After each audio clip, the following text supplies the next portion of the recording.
right, that's enough of you. That's enough of you. All right. I don't know why that intro played on a loop. I guess I didn't realize I had the setting all messed up. Hey, welcome. Look at this Arkansas mug. Is this not this represents our state better than anything? Look how tattered up it is. Look at that. It's all tattered up. That's our state right here. If our state was a coffee mug, this is it. Keep on surviving. All right. Welcome, everybody. It's Monday morning. Damn it. Okay, we got a week to get through here. Fortunately, I think some of you, maybe you'll get a New Year's Day off. Hopefully, I'm hoping that for you. Let me make sure my camera is straightened out here. My studio light actually fell on top of all my stuff here, and it knocked over my webcam. My webcam didn't want to work this morning. I was really like, oh no. We got it. Ooh, baby. Oh, work it. Work that. Oh, yeah, work it. Okay, I think we're good to go. First off, I hope you guys can hear me too. I had to all my plugins to my mic were knocked or unplugged. I'm telling you, it's like a raccoon came in here and just messed everything up. All thanks to this stupid ass studio lighting. That damn thing just. All right. Got some hog ball tonight. We do, and we're going to talk about it a little bit. Of course, as you can see, we got Mason Choate. He's going to come on from hogbeat.com from AKA Rivals. He's a friend of the show. He's been on multiple times. We're going to get into, I'm going to get his reaction to the Liberty Bowl. Maybe talk a little Taylor Green, 2025 high school recruiting class, and then, of course, the transfer portal. So before we do all that, make sure you like, share, and if you're new here, hit the subscribe button, please. Support a local independent channel. And make sure if you guys have any questions or comments, fire away, and Mason and I will do our best to answer them. Okay? Shout out to Direct Service Overhead, the garage door company. Same-day services, quality parts, affordable outcomes. Better than the best, baby. 501-244-3667. Again, that's 501-244-3667. Same-day services, quality parts, hundreds of 5-star reviews. Why don't you go shout out Travis Ford and Direct Service Overhead. Give them a call if you need any work done to your door. To your garage door. All right. I'm excited for this basketball game tonight. I'm excited for SEC play. That's the big one, right? I mean, this opening weekend is insane. I cannot remember ever being this excited for the opening weekend of SEC basketball. This schedule is absurd. And of course, it's not just Arkansas and Tennessee. It's not just that game, but it's Florida at Kentucky. That's at 10 a.m. We discussed this last night on SEC Unleashed. That is such a big deal. Kentucky's going to get tested inside Rupp Arena. Florida's for real, man. I said at the beginning of the year, don't sleep on Florida. I like what they're doing, and here they are, number 6 in the country. Georgia at Ole Miss. Ole Miss, who's currently 16th. Arkansas, of course, on the road in Knoxville. That's 12 o'clock. South Carolina at Mississippi State. That's a good one. I think South Carolina probably going to get handled here, but it could still end up being a pretty good game. South Carolina, their schedules, it's tough to make out just who they are exactly. To be fair, it is just now the end of December. We're just now getting into SEC play. So we don't really know as much as we think we know about all these teams, but we feel like we have a pretty good idea. Mizzou at number 2, Auburn. I think Auburn will run away with that. I'm going to put them at like a 12 to 14-point favorite there. LSU's going to host Vandy. Oklahoma at Alabama. And then you cap off the night with Texas at Texas A&M. We're going to find out just how real A&M is, right? I mean, yeah, Texas is unranked, but I would not overlook Texas one bit. All right, without further ado, let's just get right on into it. It's my guy, Mason Choate. What's going on, man? What's up, Ty? How are you? Man, I can hear you. All right. Good.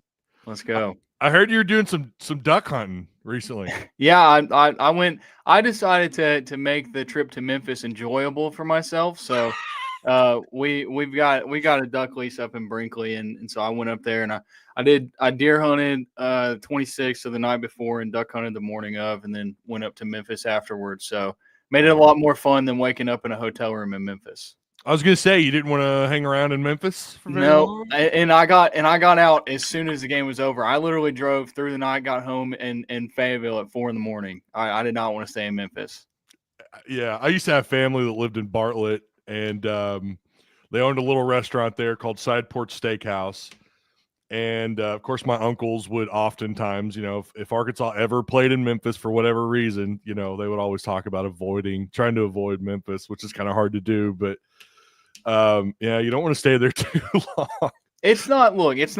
Memphis is not terrible, but it's not somewhere that I personally enjoy. Aside from the Bass Pro, the Bass Pro is awesome. I'll go to the Bass Pro anytime. But Yeah. and my dad for a little bit lived in West Memphis, so I've Oh. experienced Memphis probably more than the average person from Arkansas. I would say so. I don't need to see it any more than I already have.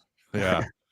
Yeah, I don't blame you. And yeah, to be fair, Memphis is like it's a first off, the barbecue is arguably unmatched, or so I've been told, until you get to like Kansas City. Yeah, It's good.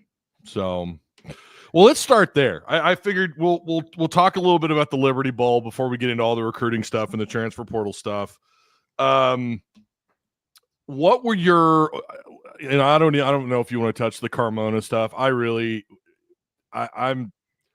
kind of over it already. I don't know if you want to. You don't feel pressured like you have to. Do you have a response to any of that, or do you have a take that you want to discuss on that? I think it's been blown way out of proportion, to be honest. And I think there's a lot of people who have said a lot of stuff that is just that just what happened did not warrant some of the stuff that's been said and been called for and all that good stuff. He apologized for his actions. I don't know if he was apologizing for stepping on the ankle, because I still don't know if it was intentional or not.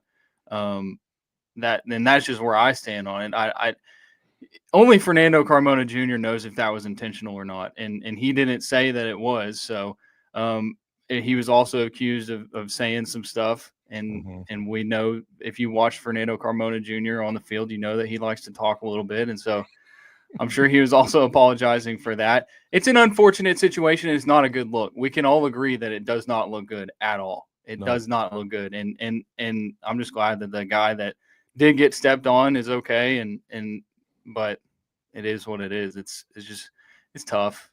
The internet is the worst. Oh my gosh. The worst. I mean, just imagine being Fernando Carmona Jr. It sucks. Like, look, I understand that what he did, it does not look good. And if it was intentional, it was wrong, 100% wrong. But I mean, look, words hurt. And so a lot of people online are saying a lot of stuff, and man, I don't know. I just can't believe the reaction to this, Ty, to be honest with you. Man, I haven't either, because listen, I'm on another podcast called SEC Unleashed. We talked about this last night, and it was brought up that, when I played high school ball. I played at Fayetteville High. Man, I'm going to tell you something. That's where the most trash talk and the most like obscene things happen, are at the bottom of that pile. That's every time. And this isn't rocket science. You go to practice, you go to the games, we're pretty close. When we go to practice, we're pretty damn close to those guys, and you can kind of hear what's going on. And they even crap talk teammates, right? It doesn't get near like that. But yeah, I'm with you 110%. He shouldn't have done it. And I don't know if it was intentional or not, but it certainly didn't look good.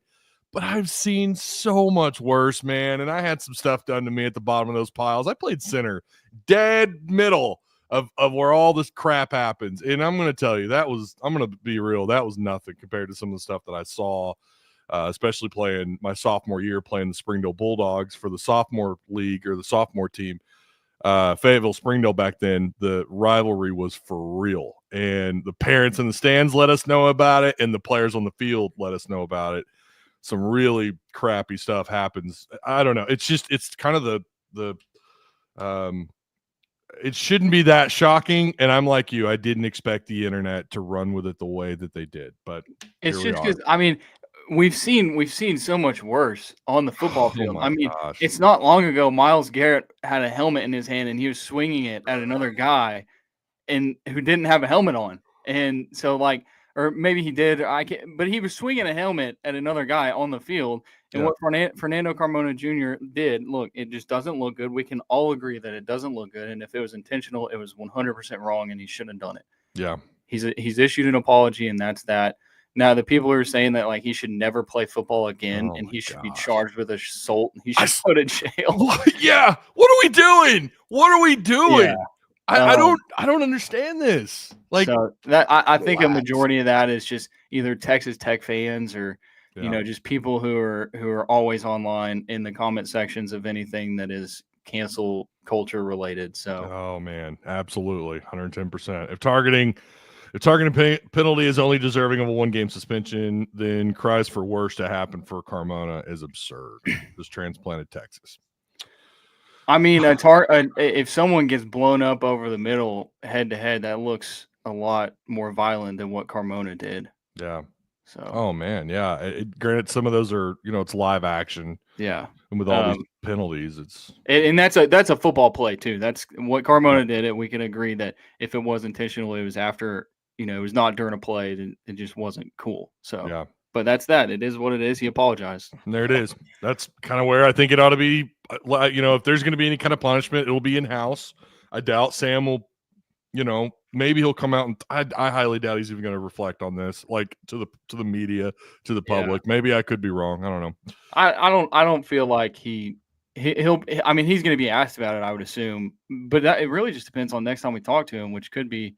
I'm trying to think. February, maybe. I was going to say, yeah. Yeah. Probably the final signing period. And this will not really be important by then. It might be an end of the press conference question, but that's that. So.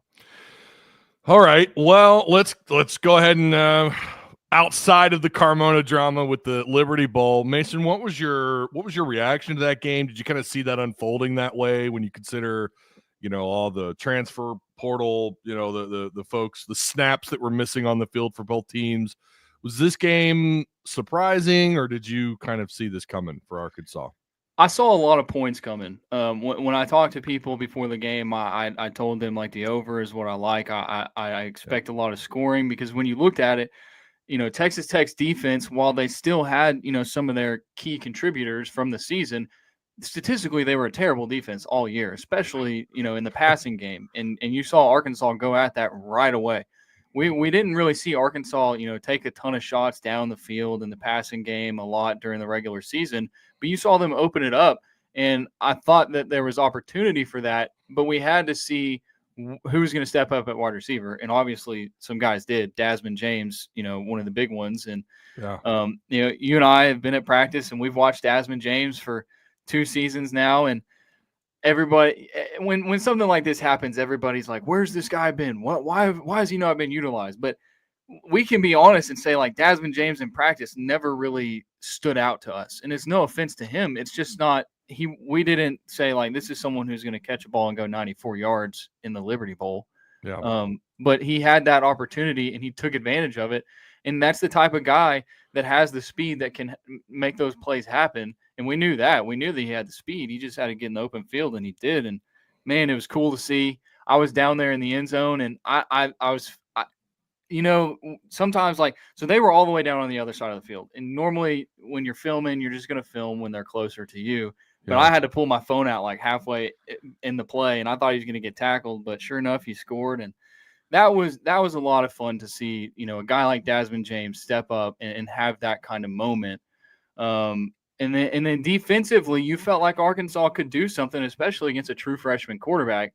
Now, if you look back in the history of Arkansas football, everybody was just like, this freshman's about to carve us up. That's what's going to happen. And I thought that they kept Will Hammond really uncomfortable. I watched the entire game from field level, and I never felt like he had any sort of control in the game. The only time that you felt like Will Hammond was having a lot of success was when he was just having those easy dump offs, wide receiver screens, running back screens, whatever you want to call it, the shorter passes. He he ended up with 280 passing yards, but I thought defensively, they played with confidence, and you had most of your guys there. You get 3 interceptions. You had your secondary, your key pieces. Hudson Clark, goes out with a win. Good for him. Jaden Johnson, good for him. But you hope to return some of those guys like Larry Worth. He can be a key piece in the future.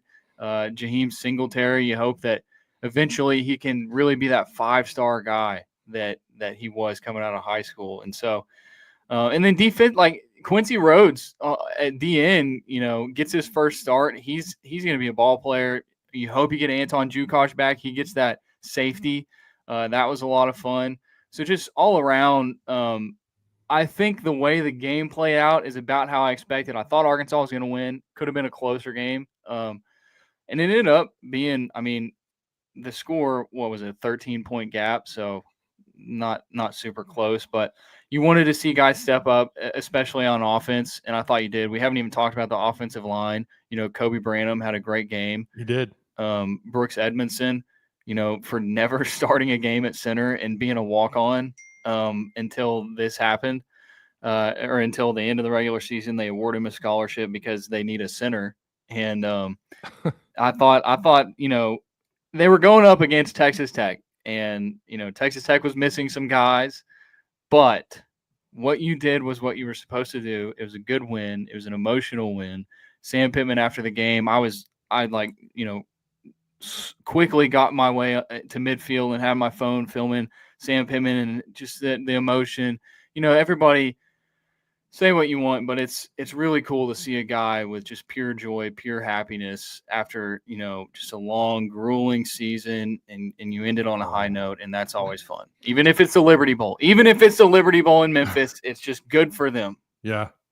Yeah, and it helps too, because obviously the win set you could say, well, they had a winning season. Yeah. Like, I know you look at the regular season, it was a 6-6 kind of year, but still, like, that set the that put the win total in their favor, and that's a good feeling. And it is too. You talk about Pittman and just kind of getting into the emotion of it for him, like seeing him with that cane. I don't know, man. It just kind of hits a little different, like.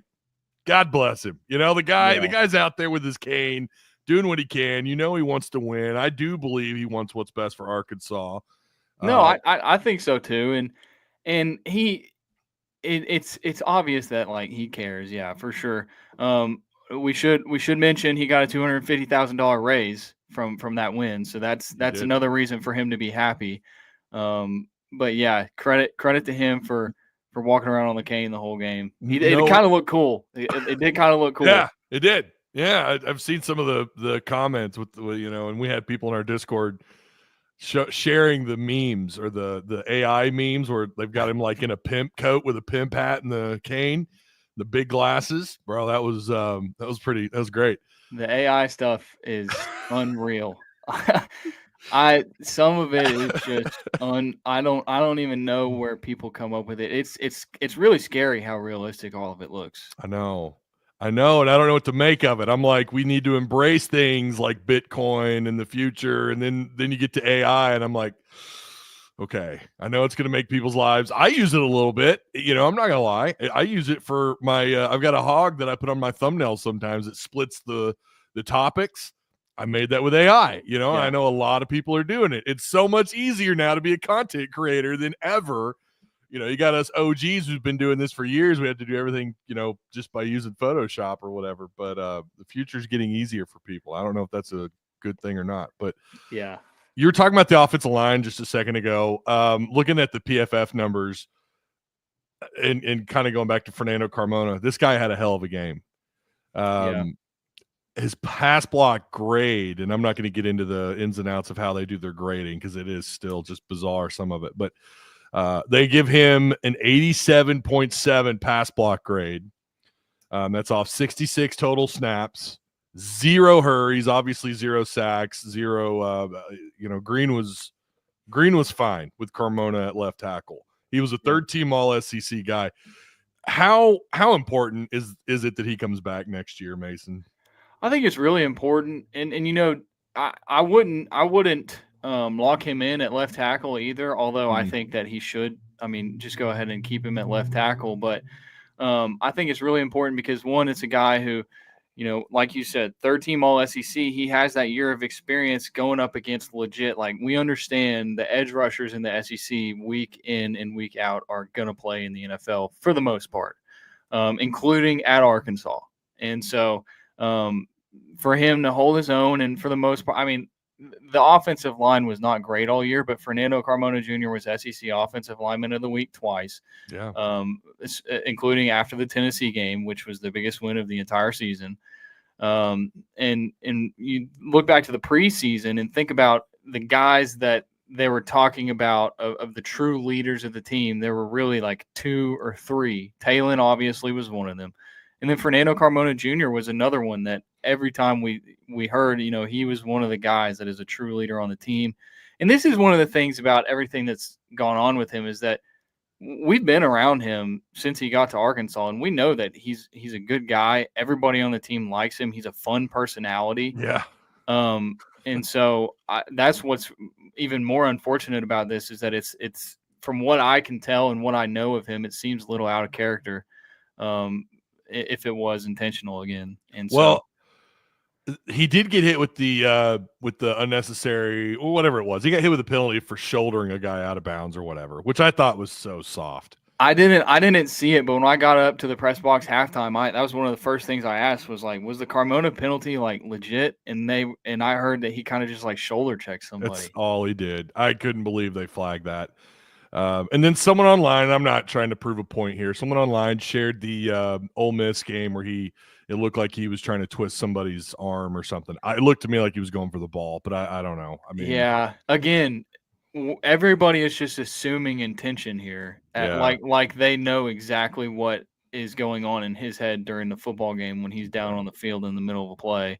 During the Ole Miss game, I'm talking about. Now, the Texas Tech's a different one. Again, it was after the play. So, yeah. But for him to come back, it's big. And he was one of the offensive linemen that you really wanted to keep, because especially when you got him, you felt like he was a potential NFL type guy. Yeah. And so we'll see if another year of development helps him. And again, you want to build that culture, and we haven't seen them necessarily keep it consistently because they've had 20 plus transfers every single year for 3 years in a row.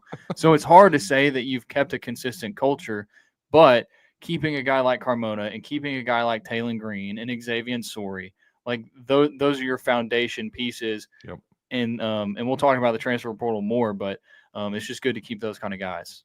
So what was interesting to, again, go back to Carmona for a second, his numbers from San Jose State, while we knew they would drop, talking about his like PFF numbers and all that, and when you kind of go into the deeper analytical side of his game, it did for the most part translate.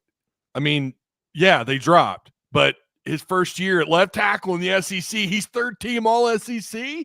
Like, okay, that's a great starting point for him. Yeah. So to get another year of development, hopefully everyone, stays. I kind of hope they keep the staff together on the offensive side of the ball. So with that extra year, and again, hopefully you keep everyone, and I don't think anyone's going to leave. Maybe the wide receiver coach. You hope you don't lose the offensive line coach, but his grades were really good. He only gave up 2 sacks at San Jose State. Well, he gave up 4, according to PFF, all year in the SEC. Well, another thing about Carmona, and I'm pretty sure on this, is that I don't think he started playing football until he was a junior in high school. Yeah. And he was a tight end. And so this is a guy that, is probably truly this season still trying to learn how to just play on the offensive line. Played a career high snaps. I'm looking at 900 total snaps this year. Yeah, 900. And so, just having that extra year of experience, not just at San Jose State, like you mentioned, but in the SEC, it's big. It's good for Arkansas to have another guy with that type of experience, especially if he stays at left tackle, protecting your QB's blind side. Yeah, and it's kind of wild to think every single one of his snaps, 2,480, every one of them have been at left tackle. Yeah, so that is crazy. So he's if you could come in and beat him out at that spot, you've probably earned it. Would be my guess. Well, that, or there's also the potential. Maybe Carmona doesn't want to play left tackle anymore. Maybe there's a lot of times players want to play at different positions so they can look more attractive to the NFL scouts. Yeah. I mean, Bo Limmer was a guard his career at Arkansas, then goes to center. That seemed like more of a Pittman decision, but I mean, you're a Rams fan, you know what Bo Limmer's been doing this year, so yeah, credit to him. Yeah, and Frank Ragnow was definitely an interior guy, and he kind of moved around a little bit at both Arkansas and then in Detroit. So, by the way, shout out to the Lions. Going to be a Lions fan tonight because they're playing those damn 49ers. I hate the Niners, Mason. I can't tell you how much I hate them. Hey, Riley McFerrin is a 49ers fan, and no. and I'm a Chiefs fan, obviously, and so he despises it anytime we talk about it because he just absolutely hates the Chiefs, and it makes him so mad every time I talk about it. I just don't have a big issue with the Chiefs, not to trail off too far into the NFL or anything. Look, man, they earned it. Andy Reid's a hell of a coach. Mahomes is Mahomes. Like, I don't know. Are there more Chiefs fans than ever in Northwest Arkansas? Yeah. And as someone who was a Ram fan pre-Greatest Show on Turf, listen, I was a Ram fan when they moved from LA to St. Louis because I'm a Cardinal fan. We have kind of a small connection to the city of St. Louis. We go there every summer. We used to. So naturally, I was like, well, yeah, I need an NFL team. I'm a Ram fan now. And I had to endure the ugliness of the 90s until obviously Trent Green goes down with an injury. And then Kurt Warner steps in and you have the Greatest Show on Turf with Torrey Holton, Isaac Bruce, Ricky Prohl, whatever. And then all of a sudden there are Rams fans everywhere. And I'm like, where were you people? Where were you? I kind of get that feeling with the Chiefs fans around here. I know you're authentic. I know Danny West is an authentic Chiefs fan. I realize that, but you're seeing them everywhere pop up. It's like when Oklahoma won the national title. And my dad and I used to joke about this. We've never seen so many OU fans in Fayetteville in our life. Yeah. Like I don't get it. It's just these bandwagon fans. Growing up, and this is just like we're getting really niche here, but born and raised Conway, Arkansas, but I would be at high school and there would be multiple people just like walking around in Alabama Crimson Tide gear just because Alabama was winning the national championship so often. And yeah, that happens. That definitely happens. It's a shame. It's a crying shame. That's when if you see an Arkansas fan outside the state of Arkansas, no, they're for real. Yeah. They're for real. Yeah, for sure. Well, so kind of final thoughts on the Liberty Bowl. I'm right there with you. I was going to ask you a little bit about Taylon Green, just kind of his performance. How much of it was him? How much of it was his receivers? But to be honest with you, I'm a little bit more fascinated with the Desmond James part of this conversation because, I told people through camp, I was asked about Desmond quite a bit in either Discord or, friends and family asking me what I was seeing at practice. And Desmond's name would come up because of his track background. Like, oh, he's fast. That must mean he's going to be a great receiver. And I was like, I remember saying, like, I don't know if he's going to see the field much in 2024. And then because of Armstrong and Centennia hitting the portal and Armstrong moving on to the NFL, he gets his opportunity and he has, the game of his life off just 3 catches. Really good PFF numbers just based off 3 targets. He caught all 3 and 137 yards and a touchdown, 92.2 overall offensive grade. So we kind of already answered it a little bit, but what do you expect with Desmond, assuming he doesn't get poached, assuming he doesn't end up elsewhere? What do you expect to see from Desmond in the spring camp? And we're going to talk the portal here in a minute, but is this a guy that could fight for some more reps next year? Yeah, it's interesting. First of all, it was hilarious. As soon as he caught the touchdown, everybody was like, Desmond James entering the portal, transfer in Ole Miss. Yeah. But Lane Kiffin in the parking lot. Yeah. But I don't know. It's tough because it was so encouraging to see. And people were comparing it. I think some people said he looked like Kobe Hamilton out there. He was a lot of fun to see. It had the knee injury a little bit. I think he should be fine, but I don't know, Ty, because they're bringing in so much in the portal. Like these guys that they're bringing in the portal, you would think that they're bringing them into play, and then you return a few guys like C.J. Brown, like Desmond James. Cross Johnson, but you're not returning a ton of production, so maybe he is the elder statesman, and he ends up being a guy on the team. But it's just so hard with the limited sample size of one game to say that he's going to have some sort of impact. I can't say that, but it's great for him, and I think if he does, that would be awesome. And it was a lot of fun to see him do it. I was happy to see it. I can't definitively say if he's going to have a role on the team next year or not. I do think it is a little bit of an overreaction. Like, we're seeing people say that, well, he should have started in front of Broden. Well, I mean, if he would have just caught the football, then yeah, at times. Now we've also heard. Well, I think it should be said. We've heard that Tyrone Broden has been going through a lot, just like personally, and that can affect guys. And so, as much as it sucks, especially with these guys getting paid nowadays, it's harder to feel bad for them. Like, people got personal stuff going on, and that can affect how you play. Now, whether or not you should be out there playing is another conversation, but we're getting serious. My goodness. But yeah, I don't know if he should have been playing over Broden or not. Yeah, and I remember you and I were talking after the spring camp. I had you on here, and I think we talked about Broden, and I think the question was asked. You actually asked me what I thought of Broden, and if I thought he would have a great year, and I thought, well, based on what he did in spring camp, my God, I mean, he was great through spring camp. Between him and Varkey's Gums, Varkey's Gums, because of injuries, tight end and everything, he was the highlight as far as just like in the receiving game when it came to one-on-one drills or fastball, whatever.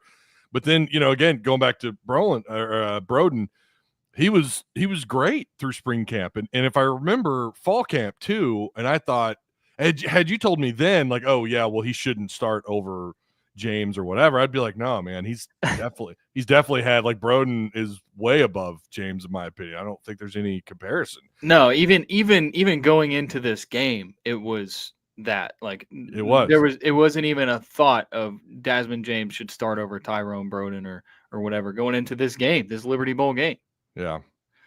I mean, Broden in the spring, well, I thought he was about to have a big year. He missed a few practices leading into the red-white game.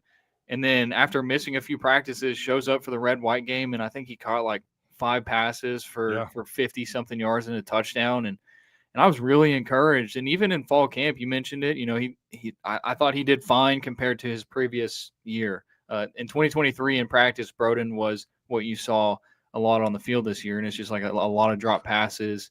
Gets open a lot, but just can't. I don't know, man.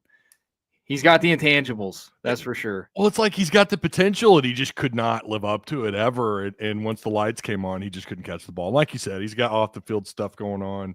Well, he could play gunner in the NFL for a long time. I mean, he was. I think it's Trey Biddy who would always say it last year in 23. Tyrone Broden was the best gunner in the country on punt team, and so he could. I don't know if his football career is over. I don't think he's out of eligibility, but he could play some special teams in the NFL just with how fast he is, how big he is. He could do it. Yeah, he could. He could. That was the other thing too that stood out was how quick he was off the line of scrimmage. As soon as the ball was snapped, he was like always open. So, well, let's get into this 2025 class really quick. And then we'll get into the portal stuff. And I of course don't have it pulled up in front of me, but do you think overall and I realize too, high school recruiting is now, it's just viewed differently because of the portal. And, you've got these guys that come in. It's so much harder for freshmen to touch the field now than ever. But is there anyone out of this class you feel like, yeah, no, this guy's going to see the field for sure week one? Week one. I mean, Scott Starzike, the kicker.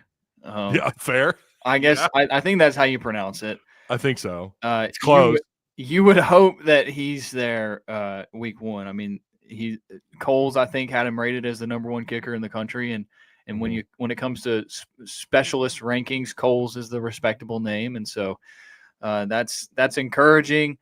Kevin Otis, the 4-star out of Hattiesburg, Mississippi. I think he's cousins with Jaheim Otis, the transfer D tackle from Bama. Yep. So that's some good bloodline right there. And they need some bodies on the D line, especially at D tackle. There was another one. Oh, Antonio Jordan. So we're talking about this wide receiver room, and he's an interesting piece. He's 6'4", 210, according to Rivals. I'm sure that's not fully accurate. But this is a guy that I don't even know a ton about, but I feel like anybody who has watched him at Warren that I've talked to has spoken very highly of him. We know what the players who come out of Warren have done historically at Arkansas. And I was listening to the radio driving to Memphis, and Kevin Kelly, head coach at Sheridan, and I know people have their opinions on him. I don't know him, but he said Antonio Jordan turned down a $500,000 NIL deal from Texas to and took a significantly lower NIL deal to play for Arkansas. That's wild. That's obviously rumors. I'm not reporting that as fact, and I credited who I heard it from. So but I think that in the mess of this entire receiver room that is going to look like next year with all the new guys coming in, the returners, the Desmond James of the world, Antonio Jordan coming in here, I'd watch out for him a little bit. The other one, Tavion Wallace, linebacker. You know, they're returning Sorey, Dix, Bradley Shaw, returning some talent at linebacker, but they've not shied away from playing some of these guys if they're good early on in their career. I mean, Brad Spence was a redshirt freshman this year and was a starter basically. So had an impact. Had a little bit of an impact. Going back to Antonio Jordan, did he camp at all? Did he go to any camp? Because when he committed, we couldn't find any pictures of him. So not that I know of, but I mean, he could have, but I don't. He definitely didn't do any Rivals camps that I know of. Well, and we know how big of an impact that can have on your rating. Yes. When you're talking about stars. And I try to convey that to people. Like when you don't camp and you play in some small school in Arkansas, it is really difficult to get that star power up. And if you want more NIL leverage, if you want more, especially now that we're getting into the whole revenue sharing thing, if you want a little more power, these camps need to be taken a little bit more seriously. And I realize there's just some players that just can't make it for whatever reason. Whether it be financial or, I don't know, hunting season that seems to pop up for someone like Treylon Burks. Yeah, if you're a wide receiver from Warren, and that's what he is, so maybe that's what it is. I don't know. Maybe he just wanted to go hunt. But I'm with you on he's my guy that I circled, not just because he's from Warren, but like you, anyone I've talked to who had an opportunity to watch him play, we're like, okay, I'm not saying Treylon Burks, but he is definitely of that. That group of great receivers, he's going to go down as one of the better ones out of Warren, and that says a lot. And we should be able to tell early on. I feel like usually when you have a guy that it is going to contribute as a true freshman, like the first few spring practices, assuming he enrolls early, I would think he's going to. I think so. I don't know for sure. I can't get confirmation on that. Him and several others, I can't get confirmation on. Okay. Well, assuming he enrolls early, in spring ball, we should be able to tell pretty early on. Like recently in recent history, like Luke Has was a guy like that. When we showed up to practice and saw Luke Has, we all knew that he was going to be really good. Yeah. Injuries did not allow that to happen, and so a lot of people are skeptical of that. But you and I were at practice, and we know how good Luke Has was every single day. I mean, he was unstoppable. He was. Always wide open, too. His freshman year, I remember that stood out in fastball. In fastball, he's wide open. No one's near him.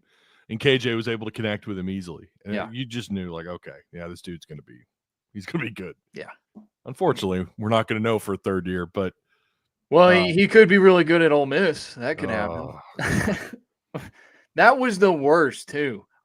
If he would have gone anywhere, like even I was hearing early on, and anytime someone's hearing something, it just take it with a grain of salt. Right. A&M, and I would have been okay with A&M, but just because he went to Ole Miss, and Luke's one of the few ones, like we get an idea of who these kids are and their character and all that stuff.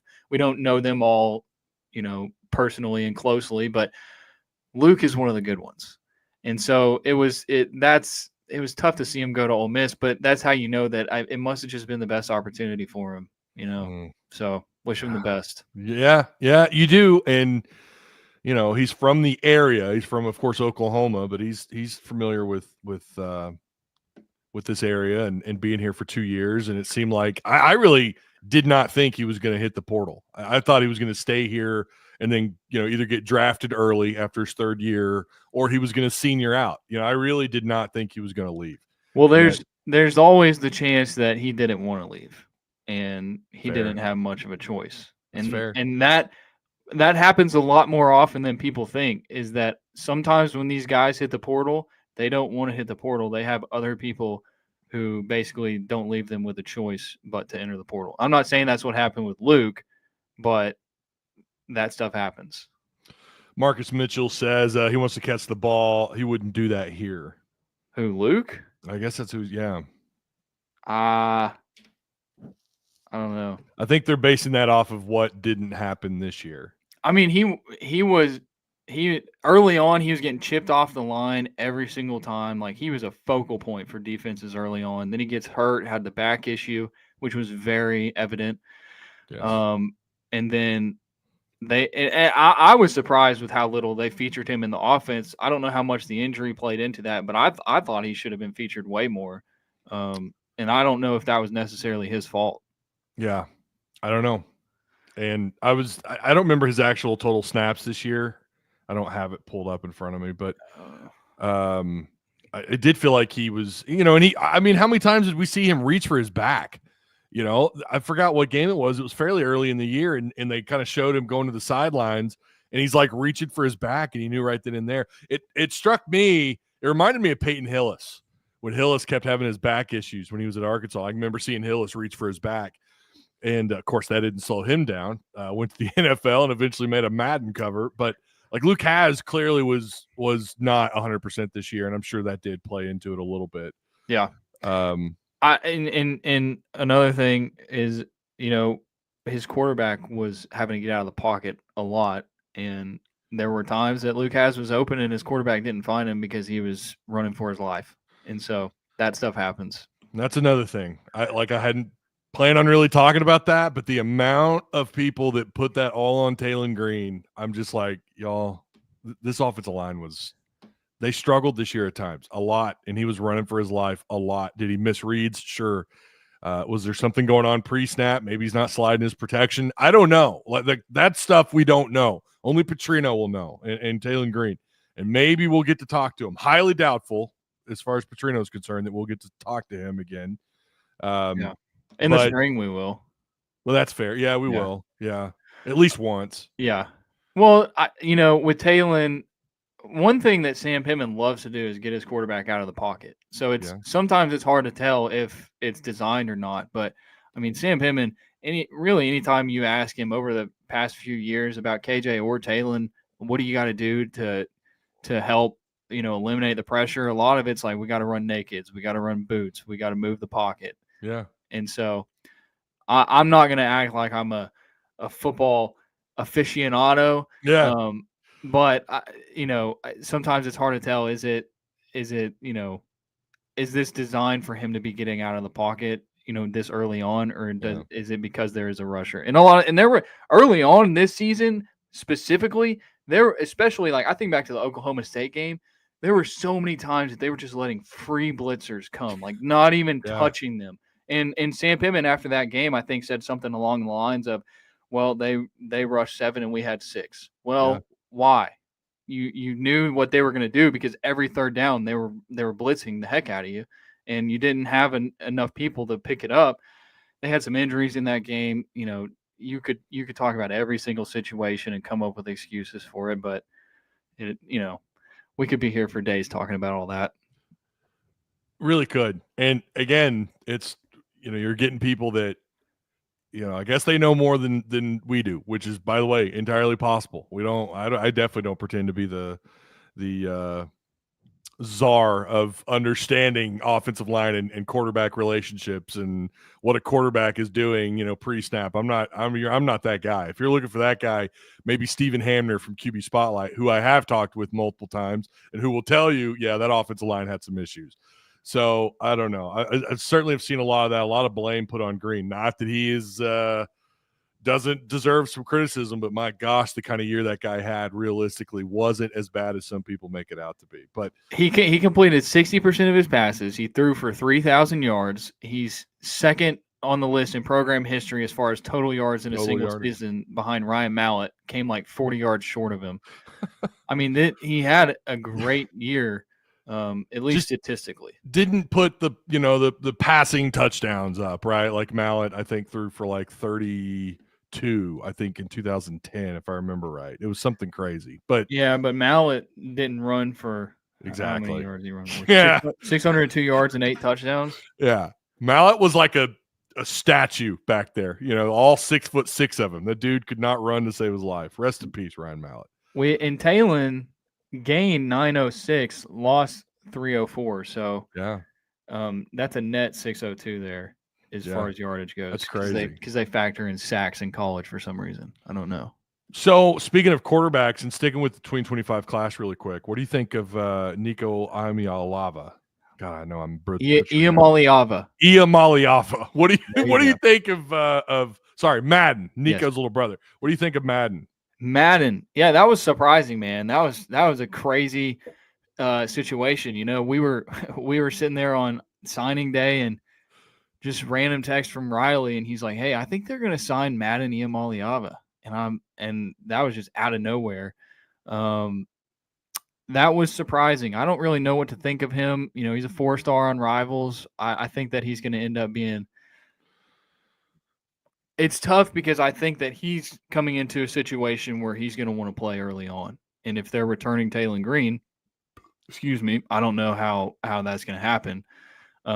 So we'll see what things look like in the spring. I'm almost positive he's an early enrollee. You also got Jace Brown, his high school teammate, wide receiver, who's a 3-star on Rivals.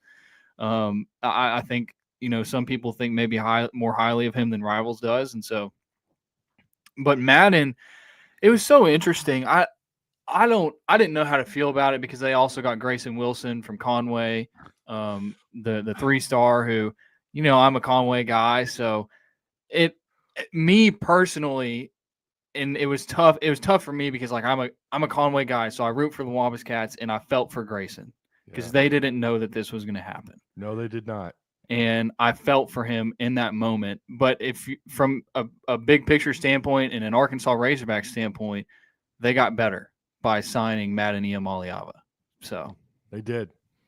They really did. And Grayson, really good quarterback. Obviously down there in Conway, killing it, like you mentioned. You saw the interview where he was like, yeah, I didn't see that coming. I don't remember who he was talking with. I think it was Jack Allen from KATV. Okay. Great guy.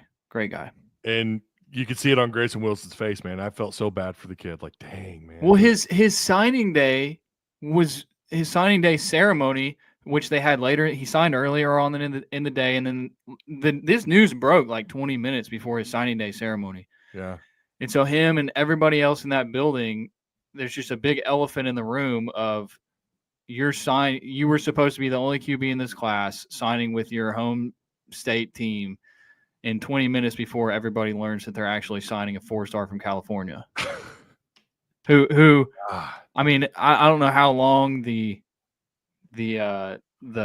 contact had been between Madden and Bobby Petrino, and I think Ronnie Fouch was involved in the recruitment of this. But it's just that's recruiting, man. That's just how it is. That's the business. You can't, we can sit here and feel bad for people, but life moves on. It is what it is. And if Grayson wants to come and battle and prove that he's the best quarterback, he has every opportunity to do that. And he's going to be here during the spring too, right? Yep, I believe so. Yeah. Yeah, I think so. Him and Madden. Oh my gosh, that's going to be fun to watch. Just to see how. And let's not sit here and act like Madden's like just way better than Grayson. We don't know that. They have to get here and prove it. So that is something that's going to work itself out on the football field.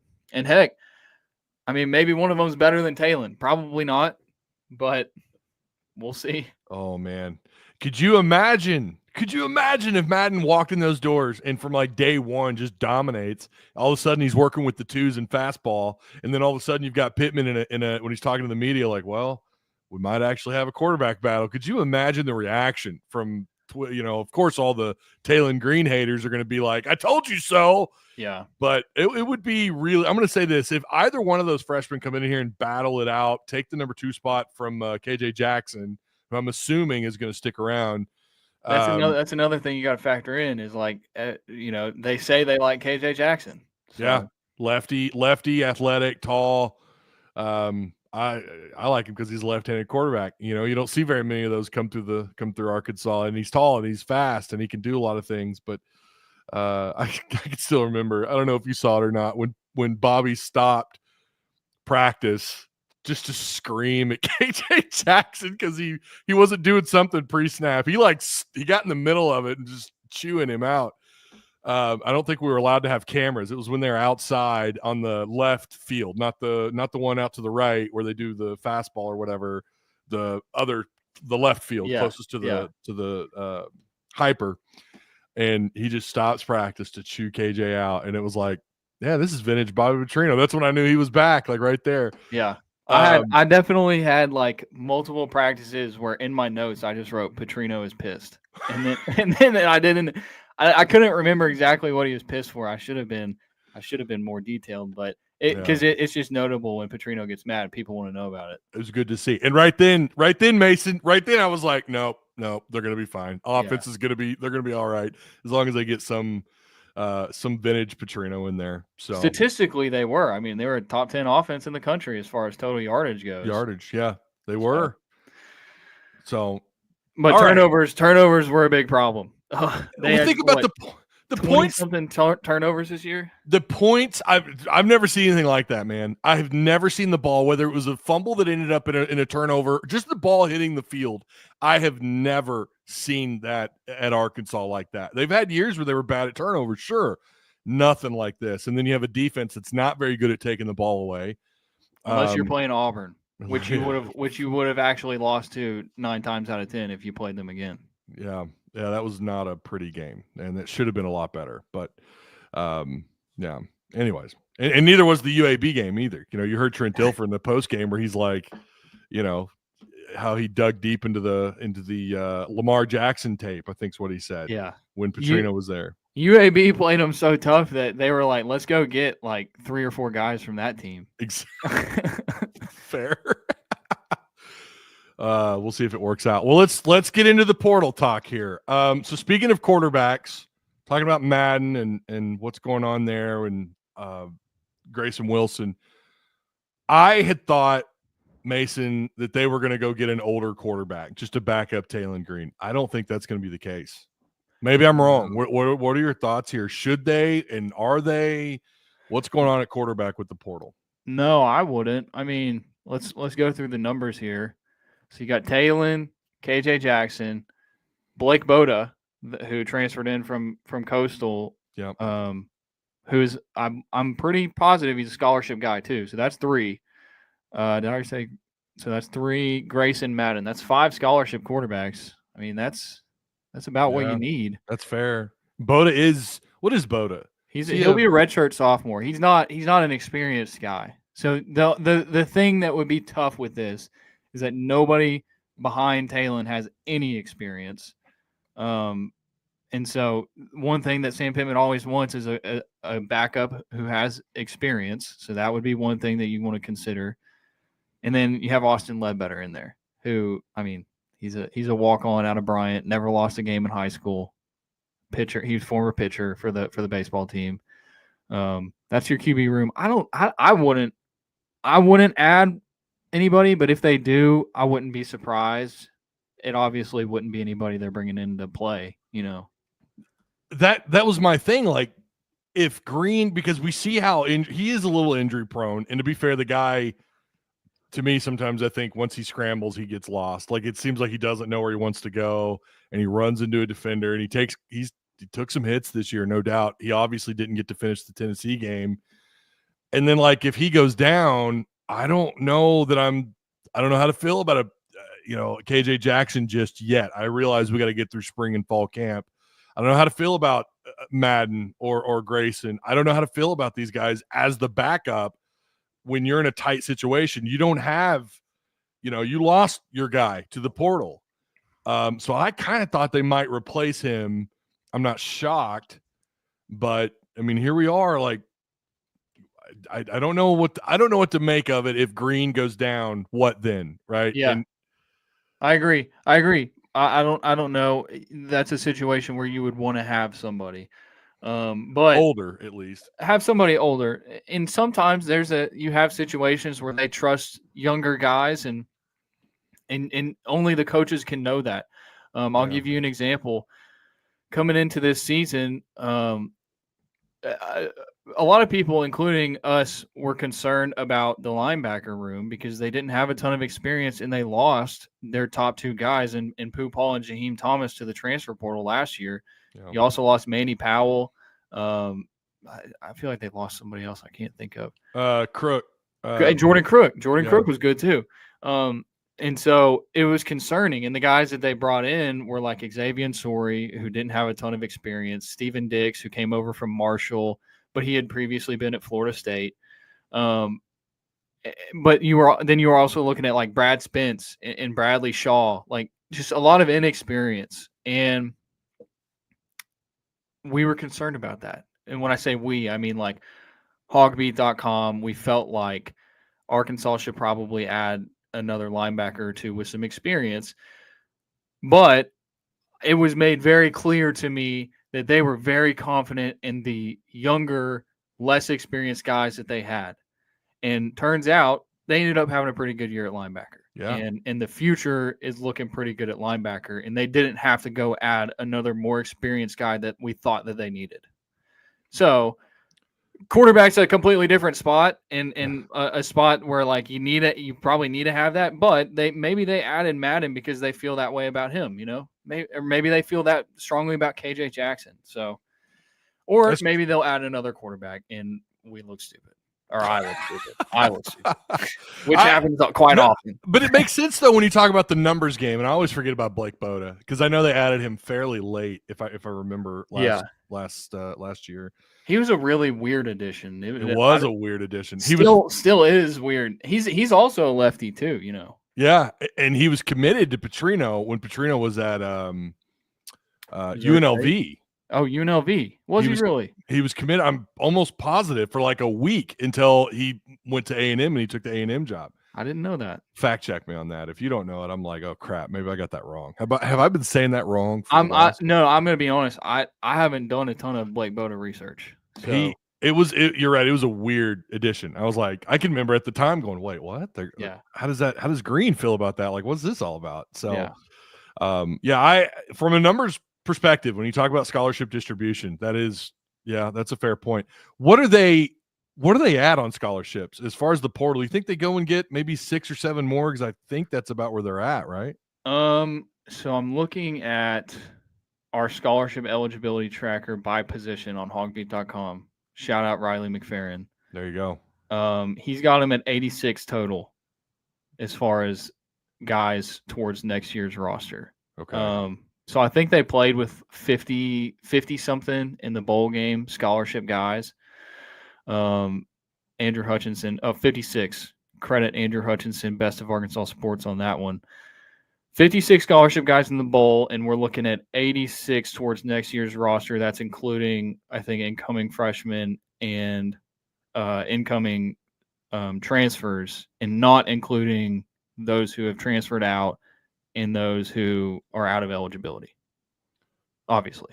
Okay. Well, what does that mean as far as room then? Because they're allowed. There is no cap, right? Isn't that the thing now? There's no actual cap on scholarships. I don't know, Ty. I haven't. Every time they talk about this stuff with Sam Pittman, they talk about it as like hypothetical. Here we go. As far as roster construction goes, it's important to note that the SEC set a 2025 scholarship limit of 85 for teams. Oh shit. Okay. That number is 20 less than the maximum of 105 allowed under the House Settlements roster structure. So I guess that means they got to get rid of somebody. So I could have sworn. Okay. This could all be wrong, by the way. Riley could have this wrong, or he could have it right. I don't know. This is why we're not the head coach, because the head coach has to worry about this stuff. Yeah. And it changes every year. This stuff changes. And I talk about it a lot. They keep implementing new stuff that doesn't work, and then they have to change it again. Yeah. And now we're stuck in this situation where they have the house settlement, and then walk-ons are apparently not going to be a thing anymore, and it's just, yeah. I don't know. What are you going to do with them? What are you going to do with the walk-ons? You're just going to have to give them scholarships, or do you cut them? I mean, I would assume you're going to have them hit the road. I don't understand how all that works. There's a lot of people who understand this more than I do. Andrew Hutchinson would be one of them. He's a big like roster construction, spreadsheet numbers guy. I'm not. I'm just like, just throw him out there and let me see him. That's who I am. Exactly. When people ask me about numbers, I'm like, I don't know. I really don't know. Or like when they talk about the NIL, I'm like, I have no idea. That's all made up.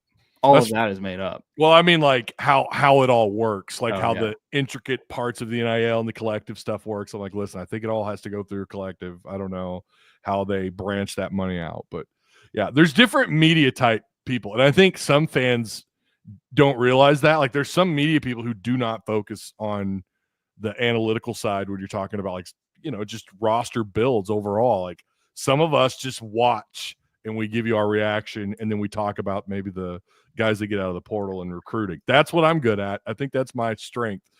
And anything beyond that, I'm like, I don't know.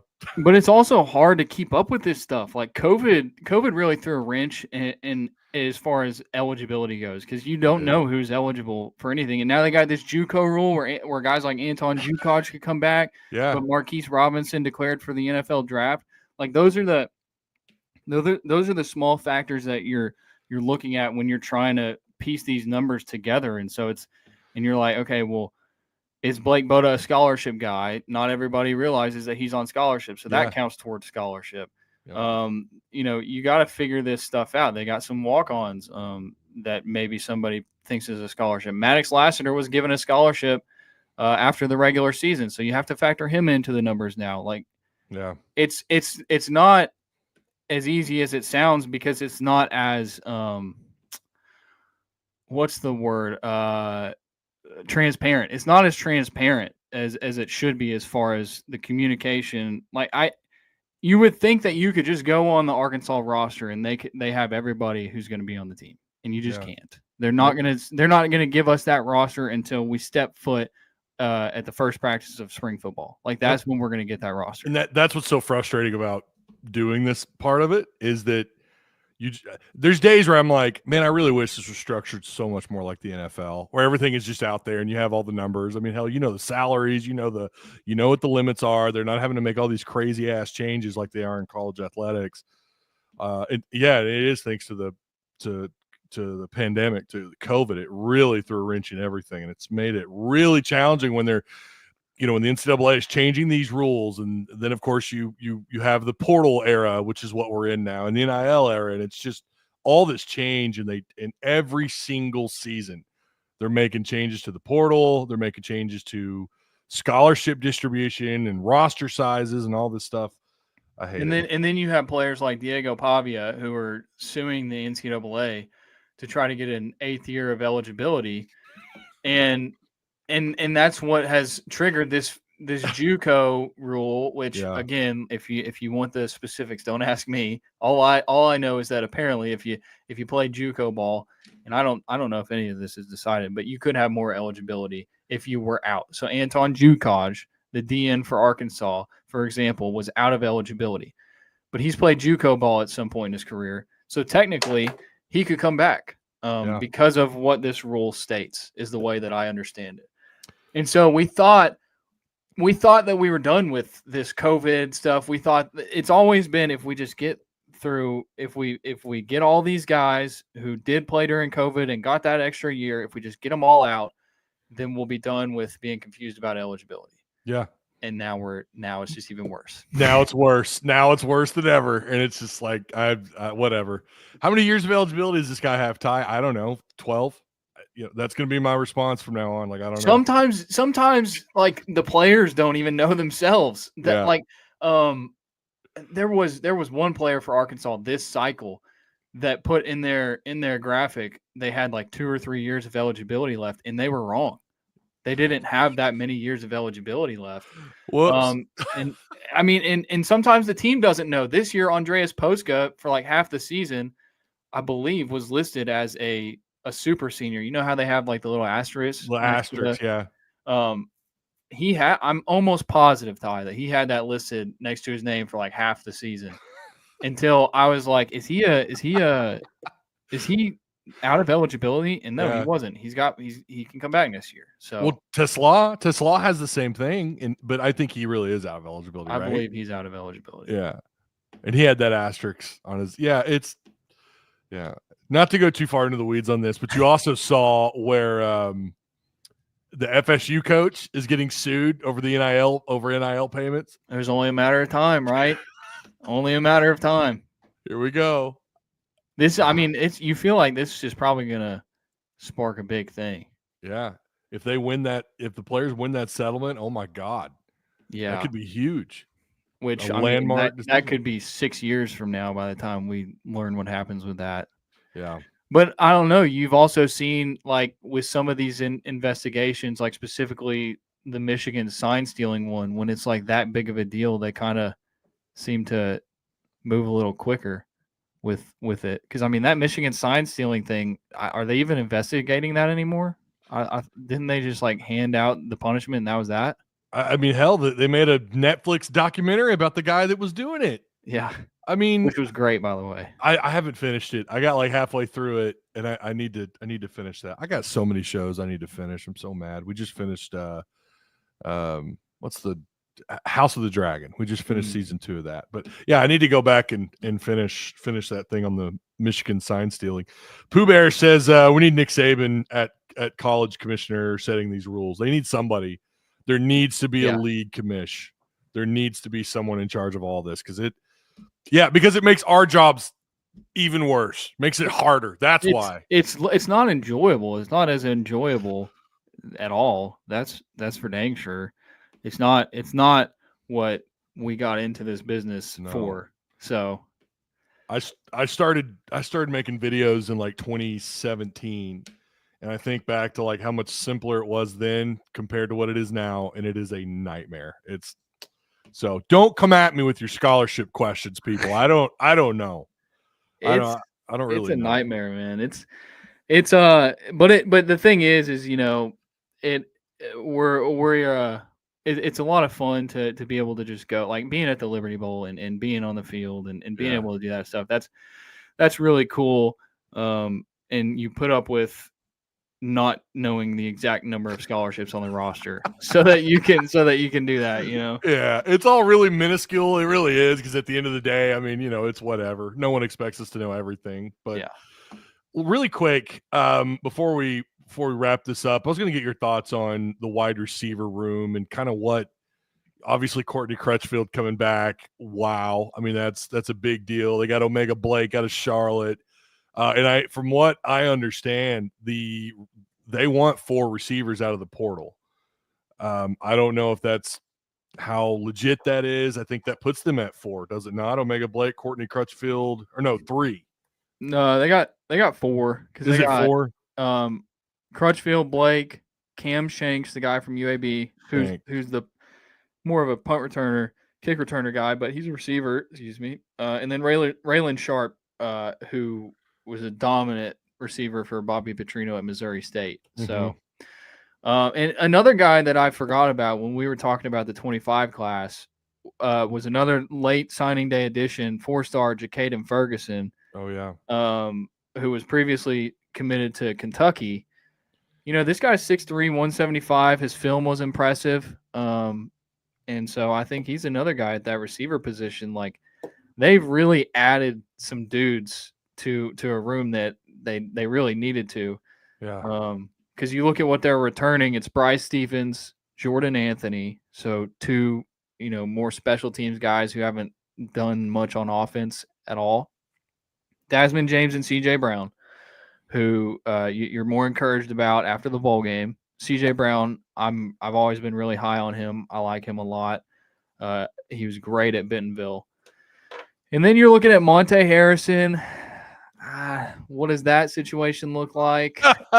You don't remember? I hope you don't recall our conversation on that because I look like an idiot. No, I recall it, and I don't regret anything I said because I still feel like he probably could have contributed at least. Well, you were right because you asked me how many catches or how many receptions I think you'd end up with, and I said I don't know. I could see, with it being a Petrino offense, being a little bit more pass oriented, I could see him getting about 35 targets, maybe catching about 25, maybe getting like 25 catches this year, 25, 30 or whatever. And you were like, yeah, I don't know about that. And here we are. I don't think he even got like 8 targets all year. He ended with 2 catches for 29 yards. Well, there you go. I was only off by 28.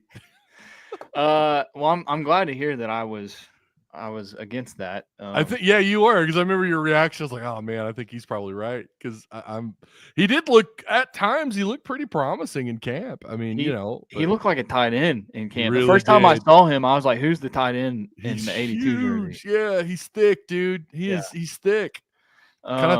Maybe they should move him to tight end. 6'3", 230. Yeah. Yeah. He could play tight end.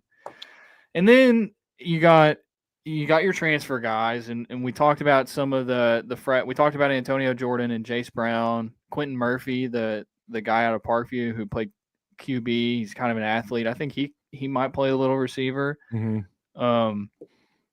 But I mean, Omega Blake is a big addition. The guy from Charlotte, he's a burner.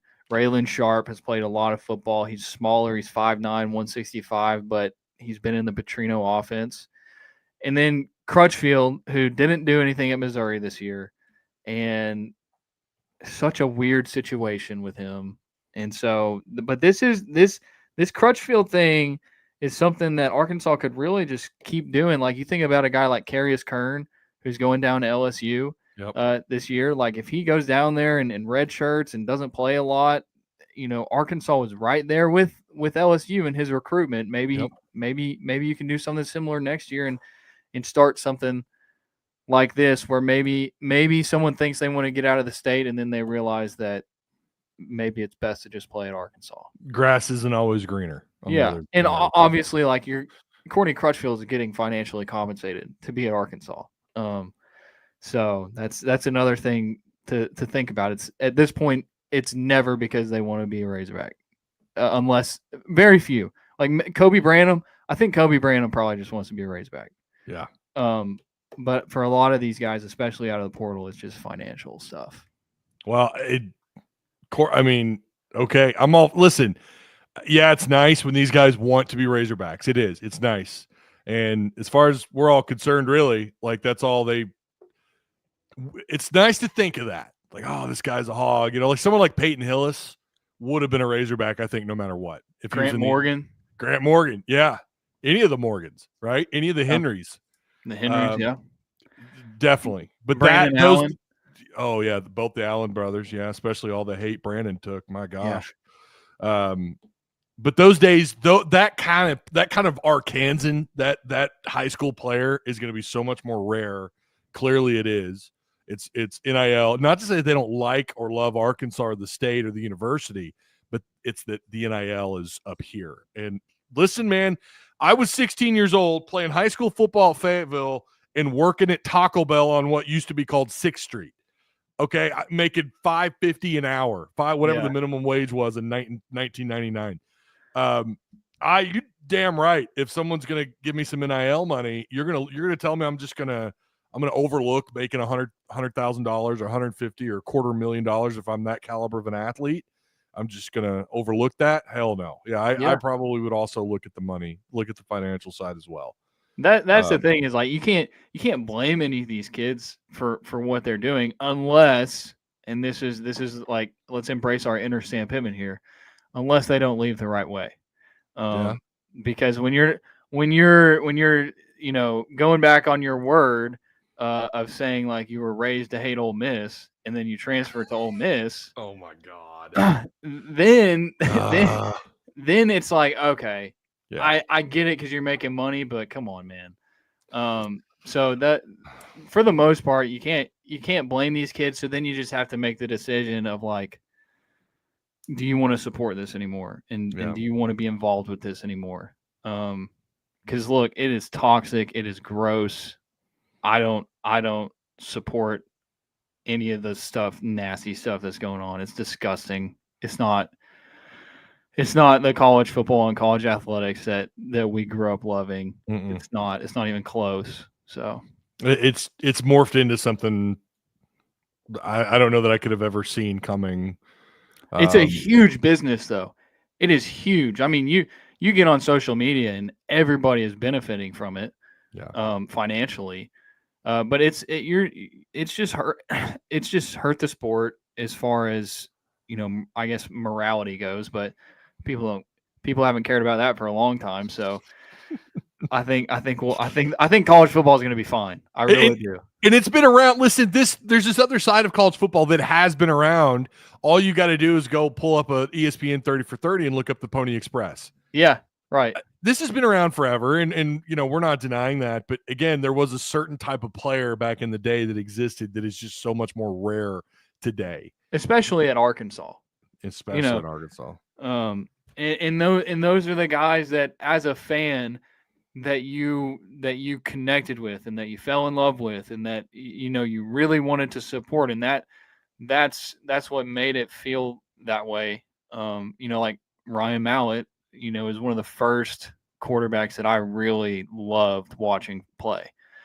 And I don't know, it's just hard to picture like having that same connection and feeling for a college football player. Now, NFL, you can still have that. Like think about Patrick Mahomes. We talked about the Chiefs. Like, there are going to be fans that grow up watching him play for their favorite team their entire life. Yeah.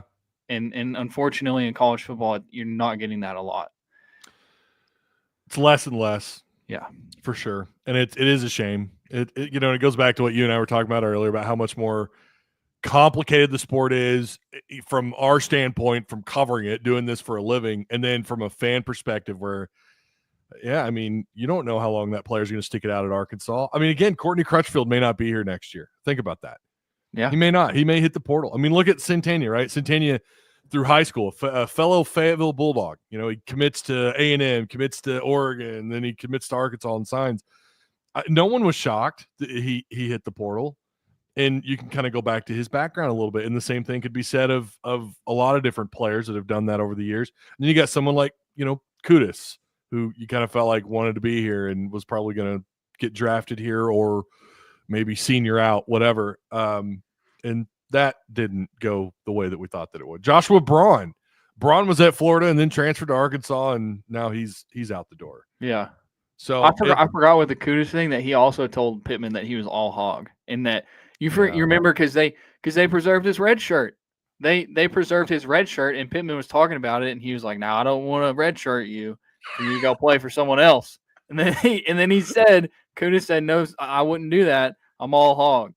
And then that's what happened. So I don't know for sure, but I have to think when Sam Pittman was thinking about leaving the right way and wrong way, he was probably thinking about that Kudus situation. I think so. Or, of course, the Washington Varkey's Gum situation too. Yeah, but that was more those guys got kicked off the team. Well, yeah, that's fair. Yeah, that's fair. Which, how about Ty Washington landing at Notre Dame? Notre Dame. What? And Varkey's Gums was the player to be named later in the trade with UAB because he went to UAB and Arkansas got Cam Shanks. Yeah. So I'll take it. Yeah. I mean, nothing against Varkey's Gums, but I'll take it. They need help in that receiver room. So yeah. But yeah. Well, I really think we've kind of touched on a little bit of everything, man. I'm looking forward to, of course, Arkansas basketball. They're going to play tonight. They've got Oakland coming to town, and then we've got SEC play on Saturday. Any thoughts on that game really quick against Tennessee? The basketball game? Yeah. Jonas Adu, hopefully he has a big game. That would be good for him. That'd be really good. But I mean, playing on the road at Tennessee, that's always tough. Yeah. For Arkansas. Opening SEC play at Tennessee, that's in this year's Tennessee team, that's not going to be fun. No, that's a rough one for sure. I was saying last night on SEC Unleashed, I said I really hope or I wish this game was in Fayetteville not just because of the advantage, but how big would that be to start your SEC opponent being, the Tennessee Volunteers inside Bud Walton Arena? That's a big Yeah, deal. but it's still January 5th. It is. And you would There's like so many games. but also you want to have all your students on campus for that game too. Oh, that's fair. Right? Yeah. So That's true. we know the crowds this year. Everybody, the people who are like, why is everybody? I can't stand the people complaining about the crowds. I understand, but I was at every game, almost every game of the Eric Musselman era, and not a single one of them that wasn't COVID or weather affected was the crowd like what has been this year. What do you think that's just a fact. I'm not complaining about it. I'm just saying that's true. What do you think it is? Like what? This team has so much hype. You've got a Hall of Fame coach, your third one in your school history, by the way. Not very many schools can say that. And yet we're having these issues with the attendance, with people actually showing up. I don't give a damn about tickets sold. We keep getting mixed into that. No, I'm worried about the people showing up to the games. What do you think is going on with this? I don't know. I don't, because I don't buy tickets, obviously. So right. From what I can tell and what I read in the comments and on social media, it seems like it's expensive to go to the game, to buy the ticket, to drive to the game, to buy food, to buy drinks. It's just so much easier on a Monday night to stay home and watch the game on TV. And I don't know what changed between 3 years ago and now that made people want to do that more. Corporations, not fans buying the tickets. Yeah, that's another factor. I mean, you look at the new end zone at the football games. I was going to say never full ever. I was going to say, yeah, there's no one ever in there. And all my friends with the corporations buying the tickets at basketball, how does that work? Are they just buying like rows, or because those seats on like Gucci Row that they call it, those are usually filled out, right? Yeah, there's usually that's the court side, right there on the Sure so seems like I don't. Where do the corporations buy the seats? I don't. I would like to know that, because then I would think maybe point out the nice ones though, right? The box. Yeah, but you don't. When you're looking at the arena, you're not looking at like, oh, that box is empty. Yeah. You're looking at like that entire section is empty. Yeah. There's gaps and you can see it, and it's like that's a little embarrassing.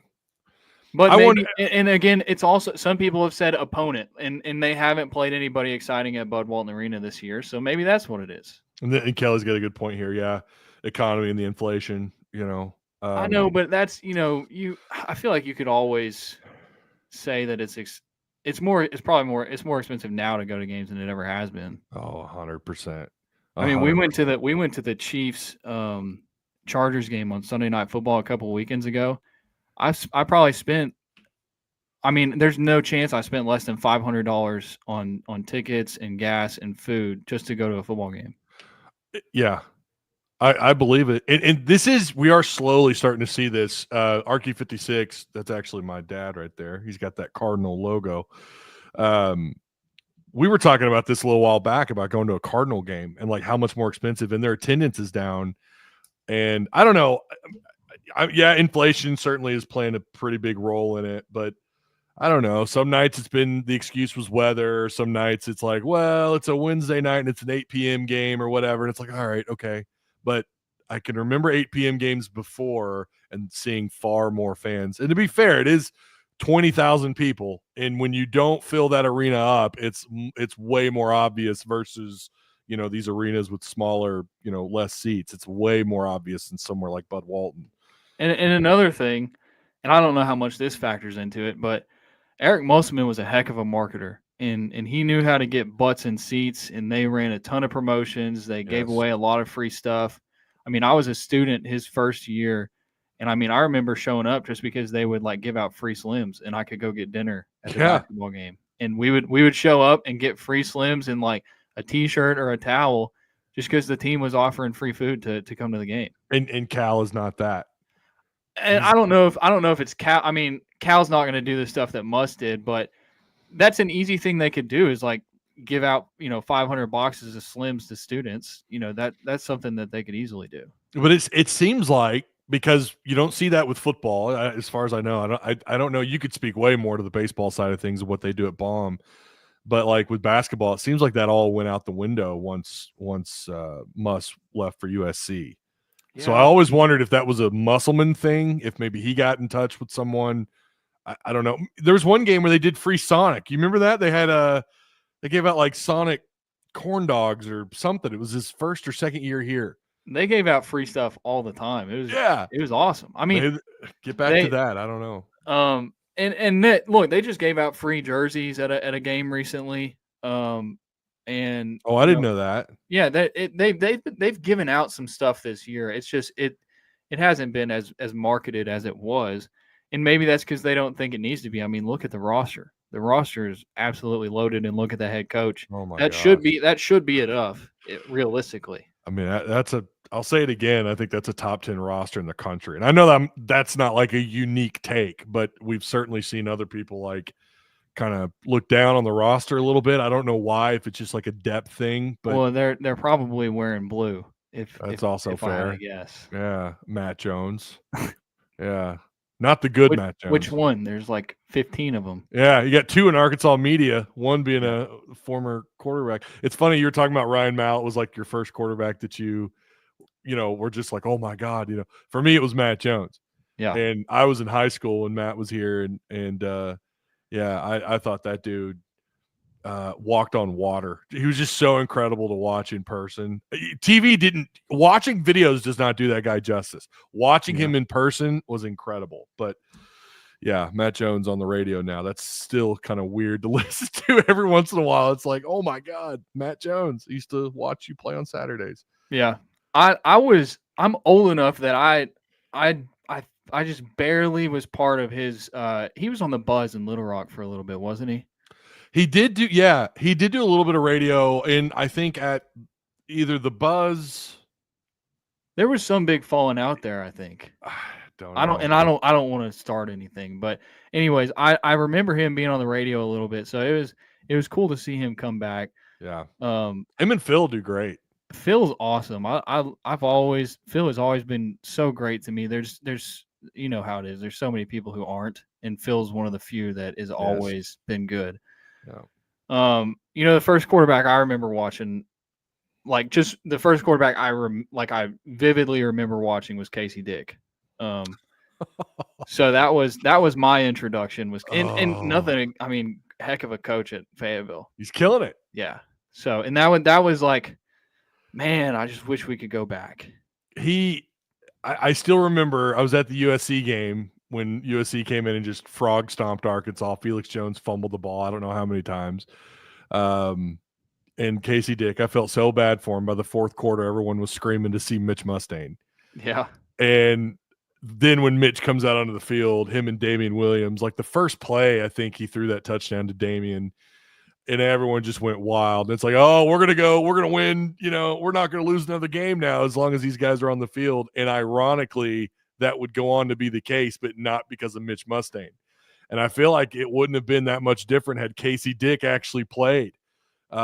Because why? They're handing the ball off to the greatest trio of running backs we've ever seen at this school, maybe any school's ever seen ever. Yeah. With Darren and Felix and Peyton Hillis. But what a crazy year that was. Oh my God. Everything that went on. I love nothing more than talking to people about that Arkansas football team. It was incredible. And I know a lot of Mitch. I say a lot. I know some of Mitch Mustaine's former teammates. I actually worked with some at the Springdale Sam's Club years ago. In the stories, it's just wild. The documentary they did with Mitch apparently didn't cover but like 10% of what, of everything that went down, if assuming these guys that I talked with weren't expanding a little bit on the truth. But oh yeah, I'm sure everybody you talk to locally has a Mitch Mustaine story. Everybody does. His mom, somebody somehow knows a Mitch Mustaine story somehow. I've heard his mom is like she was a wonderful lady, but then you hear some other people are like, well, yeah, but so it's like you don't know what to believe, and I don't get into the whole gossip stuff. I just think those were turbulent, confusing times in the world of college athletics. And to think that they're even more crazy today is kind of wild. But well, that's the thing is like I think about that. And I'm like, let's just go back to simpler times. go back Compared to when the parents just went and griped at the athletic director. Let's go back to those days instead of what we've got going on now. Maybe like 2-3 years after that, we would be okay with that. There you go. But then not 2 years after that, which would be around April 2012 ish. Yeah. We don't want to go back to that. No, certainly not. Nope. Just kind of erase those years. Yeah. And then you move forward to 2018, 2019. Then you. Yeah. See, that's the thing is like, do we need to go through the history of Arkansas football right now? Old timers will tell you just reset the clock back to 19, go back to the pre-joining of the SEC. That's what they'll tell you. Because everything since then has just been not so great. So you had a few good years in there, a few of them. The Darren McFadden era was obviously great. Matt Jones era was, for me, great. The wins didn't tally up like I thought they would have, but Cedric Cobbs running all over Texas, that was just chef's kiss. Petrino. There was some great. Yeah, the Petrino era. That was like Petrino era is what I grew up on. So yeah, those are my guys. Did I ever tell you my very first game I ever went to? I don't think so. Citadel.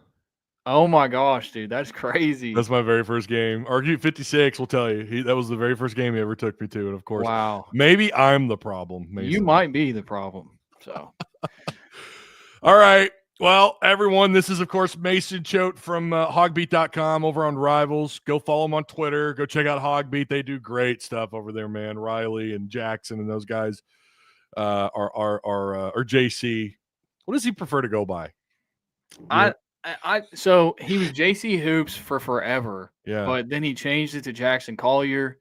I think that he wants to be Jackson Collier now because he's more, professional. Yeah. He's got like a job at Michigan doing some law stuff. So I think he's Jackson now, no longer JC. It's just more prestigious and more like, it's why I had to leave behind the Tyzilla 83. Right. I had to change it to Ty Hudson. And he's in Michigan now. So he's a Michigan man now. So he's better than us, Ty.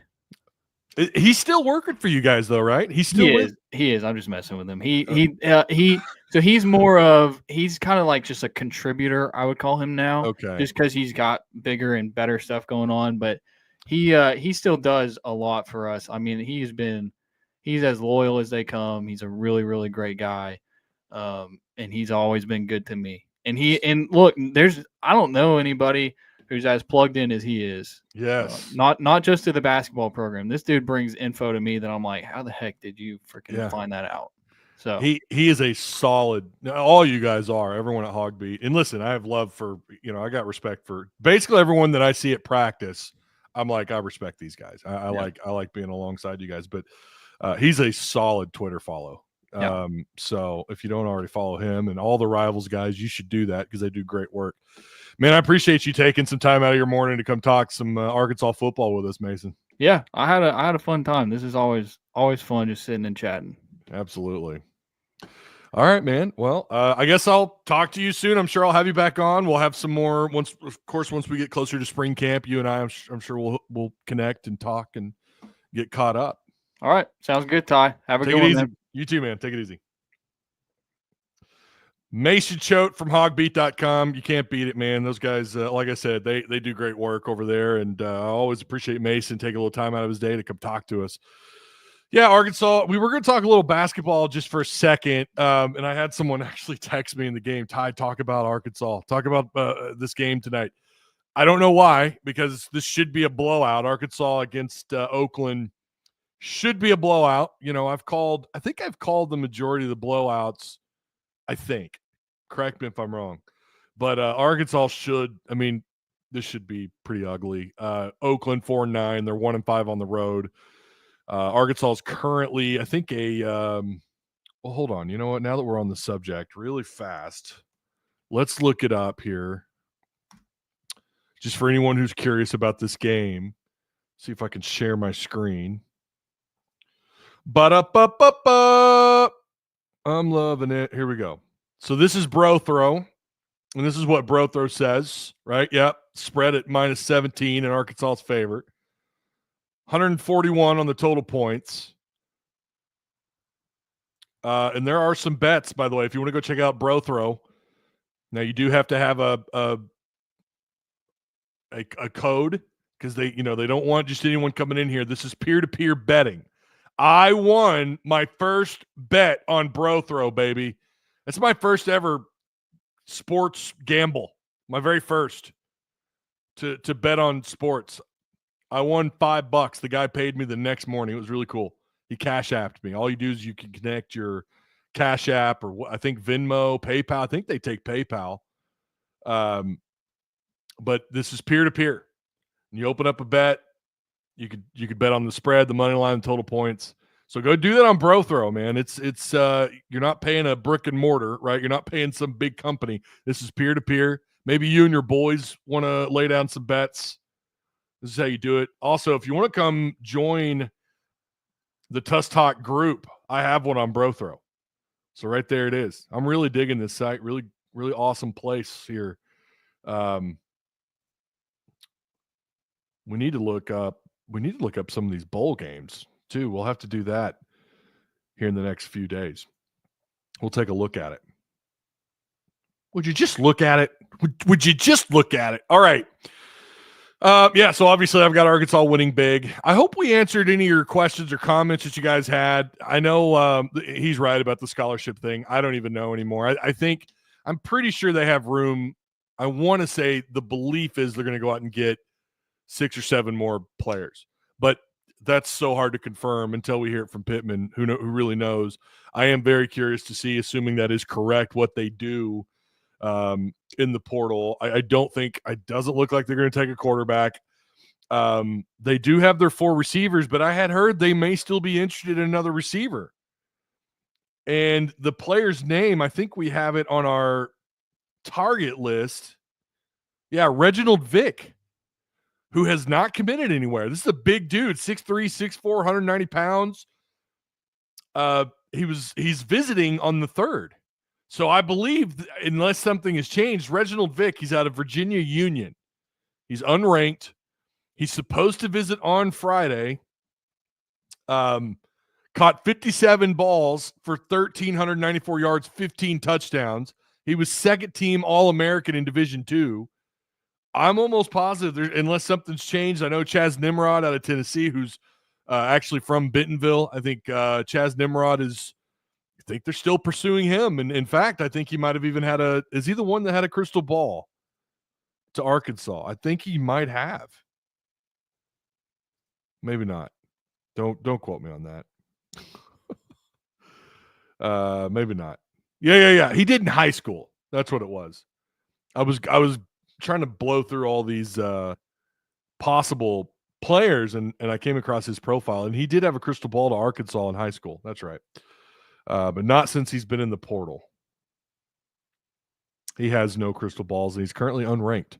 But yeah, out of Bentonville, and last I'd heard, Arkansas had thrown him an offer.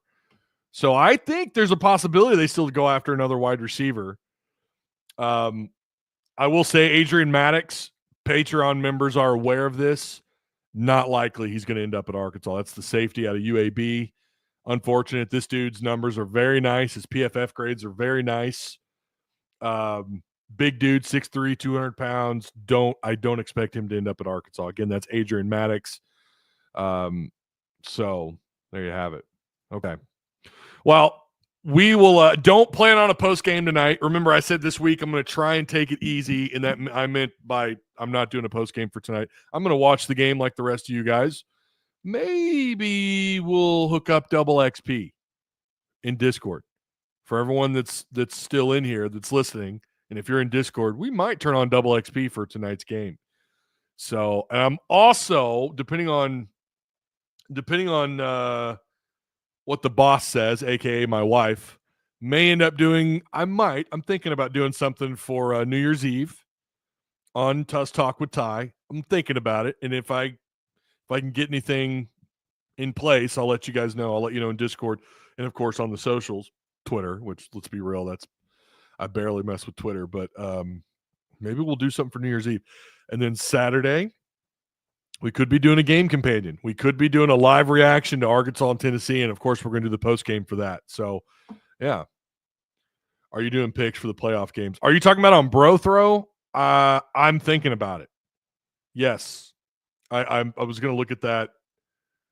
I was going to look at that. And I was going to pull those games up because we have tomorrow you've got Boise State and Penn State. Let's see what that looks like on Bro Throw. Right now, the spread's -11 for Penn State. Wow, they've got 290 bets. I might do, and if you're also talking about predictions in Discord, yeah, I will probably get those put together today. But wow, look at all these. Goodness, there's a lot of bets. So there's plenty of opportunities. These are all locked. There's some bets that you could take or you can make your own right there. So again, there's your numbers for the Boise State, Penn State for that matchup. So yeah. All right. Also in Discord. Yes. Yeah, we're going to get those going. Yeah, Michael, Mr. Kerper, I think we're going to do some double XP tonight. If maybe I'm throwing down a maybe. I believe for New Year's Eve, we're definitely going to put something together. We may just do a Patreon live in Discord or something. I don't know. So sweet. Can't wait to get my picks in Discord. Yeah, for sure. All right, everybody. Well, that's going to do it. I will be back. We're probably going to do at least another live show before Tennessee and Arkansas play. So I might do something on Thursday. Don't know for sure yet, but maybe we'll bring on another guest this week. I don't know. Sometimes I can't reach my coffee. There we go. Sometimes you just make it up as you go. That's kind of what we're doing this week. So make sure you like, share, subscribe, hit the notification bell. That way you know for sure when I go live. I know there's something else. Well, I know this. Shout out to, of course, the one, the only direct service overhead, the Garage Door Company. Same day services, free estimates, quality parts, affordable outcomes, better than best, baby. They hooked up your boy's door, and it's fantastic.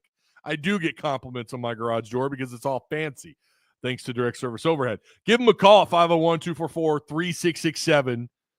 Again, that's direct service overhead, the Garage Door Company. All right, that's how we're going to end it. Again, I do appreciate each and every one of you. And if we don't talk before New Year's Eve, I just want to say this year was awesome.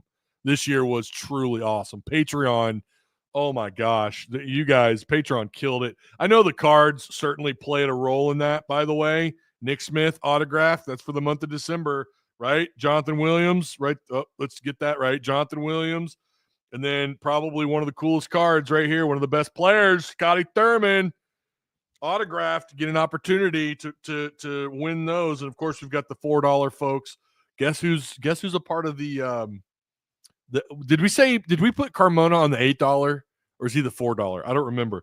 We've got Fernando Carmona. You might want this bad boy now. He's all up. He's everywhere. He's trending. He is notorious right now. If you're not an Arkansas fan, this would be a really cool card to get him to autograph too. Part of me wishes I probably shouldn't have put this in the Patreon pile for the card giveaway. Get him to sign that. How cool would that be? But looks like he's coming back for another year at Arkansas. So like Mason said, it's a big deal to get him back for the 2025 season. So things are coming together pretty nicely for Arkansas and for next year. Can't wait to dive into all that during the offseason. But again, looking back on this year, I know a lot of people don't really, whatever, Ty. But you guys made this year special. And again, not just people that come through and view the show, but Patreon supporters, wow. Sponsors, wow. I mean, it's just been an awesome year. And I'm going to continue to grow, and I'm going to be more Patreon focused in 2025 than I ever have been. We're going to continue to rock out Patreon. It can be tough to balance trying to appease the Patreon crowd and, just the live audience here on YouTube. But, the Patreon folks are paying, and I want to give them more. So that's going to be something on my list of things to get conquered in 2025.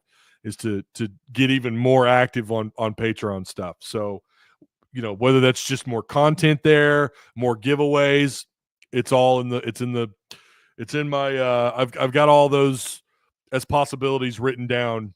I say written down, typed out on my private Discord server. So looking forward to it, man. So again, thank you to everyone who helped make 2025 special. I hope I was able to give you some escapism, because we know 2024 was crazy. It ended up being a pretty damn fun year, especially right around the time in November.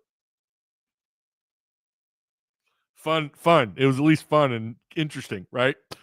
So I will see you guys hopefully before New Year's, but if not, Happy New Year's. And I'll see some of you. I'm going to do it. It's corny, but I'm going to do it. I'll see you next year.